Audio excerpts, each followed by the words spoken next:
భగవద్గీత అర్జున విషాదయోగం 31వ శ్లోకం.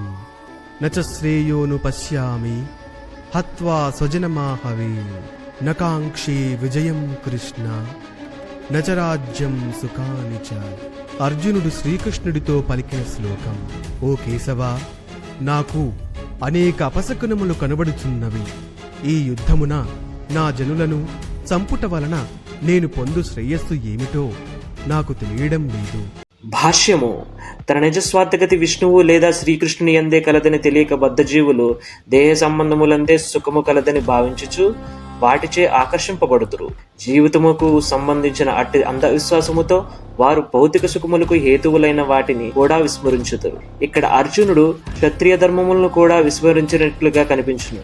శ్రీకృష్ణుని ప్రత్యక్ష ఆదేశములచే యుద్ధరంగమున మరణించుచు క్షత్రియుడు మరియు పూర్తిగా ఆధ్యాత్మికానుభూతి కొరకే అంకితమైన సన్యాసి అను ఇరువురును శక్తివంతము మరియు తేజోవంతమైన సూర్యమండలమున ప్రవేశించుటకు యోగ్యులు కాగలరని తెలుపబడినది. బంధువుల విషయమును పక్కకు పెట్టినను తన శత్రువులను సైతము వధించుటను అర్జునుడు వాంఛించుట లేదు.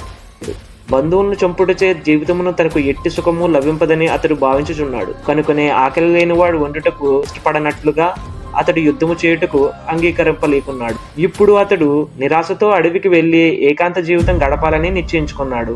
కానీ క్షత్రియులు ఇతర వృత్తులను చేపట్టకూడదు కనుక జీవనోపాధికి క్షత్రియునిగా అతనికి రాజ్యము కావాల్సి ఉన్నది. కానీ ప్రస్తుతం అర్జునుడికి రాజ్యం లేదు. బంధువులతోనూ సోదరులతోనూ తనకు ఇష్టము లేకున్నను యుద్ధము చేసి పితృదత్తమైన రాజ్యమును తిరిగి సంపాదించుటకే అర్జునుడికి గల ఏకైక అవకాశమై ఉన్నది.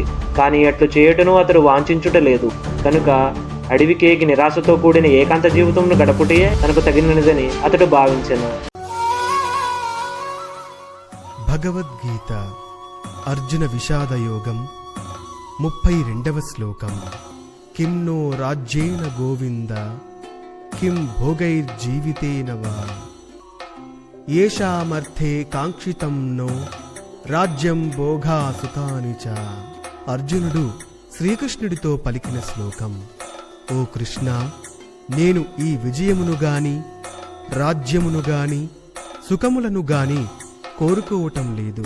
ఓ గోవిందా, ఈ రాజ్యము వలన గాని ఈ భోగముల వలన గాని ఈ జీవితము వలన గాని ఏమి ప్రయోజనము? భాష్యము. శ్రీకృష్ణుడు గోవులకు మరియు ఇంద్రియములకు ఆనందమును చేకూర్చువాడకుడిచే అర్జునుడు శ్రీకృష్ణ భగవానుని ఇక్కడ గోవింద అని సంబోధించను. ఈ ప్రత్యేక పదప్రయోగము ద్వారా అర్జునుడు ఏది తన ఇంద్రియములను తృప్తిపరచగలదో శ్రీకృష్ణుడు ఎరుగువలనని సూచించుచున్నాడు. కానీ గోవిందుడు మన ఇంద్రియములను తృప్తిపరచుట కొరకే నిర్దేశింపబడలేదు.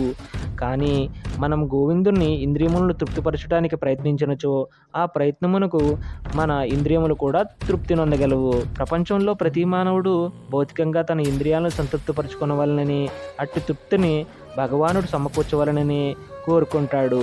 కానీ భగవానుడు జీవుల అర్హతలను అనుసరించి వారికి ఇంద్రియ తృప్తిని కలుగజేస్తాడు. అంతేకాని భగవానుడు కోరిన దాని అంతటినీ ప్రసాదించడు. కానీ ఏ మానవుడైనను అట్లు కాకుండా భిన్న మార్గమును చేపట్టినప్పుడు, అనగా తన ఇంద్రియ తృప్తిని కోరకుండా గోవిందుని ఇంద్రియములను సంతృప్తిపరచడానికి ప్రయత్నించినప్పుడు గోవిందుని కృపచే జీవుల సమస్త కోరికలు తృప్తి నొందుతారు. అర్జునుడికి తన జాతి మరియు కుటుంబ సభ్యులేడల గల దృఢమైన ప్రేమకు వారిపై అతనికి గల కారణమని ఇక్కడ చూపబడింది. కనుకనే అతడు యుద్ధము చేయుటకు సంసిద్ధుడిగా లేడు. సాధారణంగా ప్రతి ఒక్కరూ తమ వైభవాలను బంధుమిత్రులు ఎదుట ప్రదర్శించాలని కోరుకుంటారు.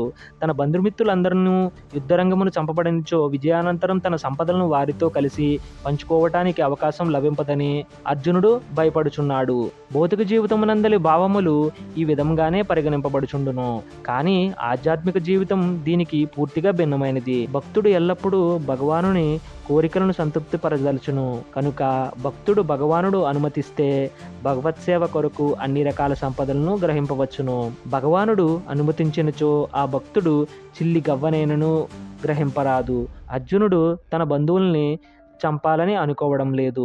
వారిని చంపవలసి వచ్చినచో శ్రీకృష్ణుడే స్వయంగా వారిని సంహరింపవలనని అతడు వాదించేదును. వారిని చంపవలసి వచ్చినచో శ్రీకృష్ణుడే స్వయంగా వారిని సంహరింపవలనని అతడు వాంఛించెను. ఈ సందర్భమున యుద్ధరంగమునకు రాకముందే శ్రీకృష్ణుడు వారిని అందరినీ చంపియుండెననియు మరియు తాను శ్రీకృష్ణునికి సాధనముగా అనగా పనిముట్టుగా మాత్రమే కావలసి ఉన్నదని అర్జునుడు ఎరుగలేకున్నాడు. ఈ సత్యము రాబోవు అధ్యాయములందు వివరింపబడును. భగవానుని సహజభక్తుడైన అర్జునుడు దుష్టులైన తన దాయాదులు మరియు సోదరుల పట్ల ప్రతీకారము చేయగోరలేదు. కానీ భగవానుడు వారందరూ చంపబడవలనని సంకల్పించెను. భగవద్భక్తుడెన్నడూను దుష్టుని పట్ల ప్రతీకారము చేయగోరడు. కానీ భక్తుల ఎడ దుష్టులు చేయు దోషములను భగవానుడు ఏమాత్రము సహింపడు. భగవానుడు తన విషయమున ఎవరినైనాను క్షమించవచ్చునేమో గాని తన భక్తులకు హాని చేసిన వారిని ఎవరినీ క్షమింపడు. కనుకనే అర్జునుడు దుష్టులను క్షమింపగోరనను భగవానుడు సంహరింపవలననియే నిశ్చయించెను.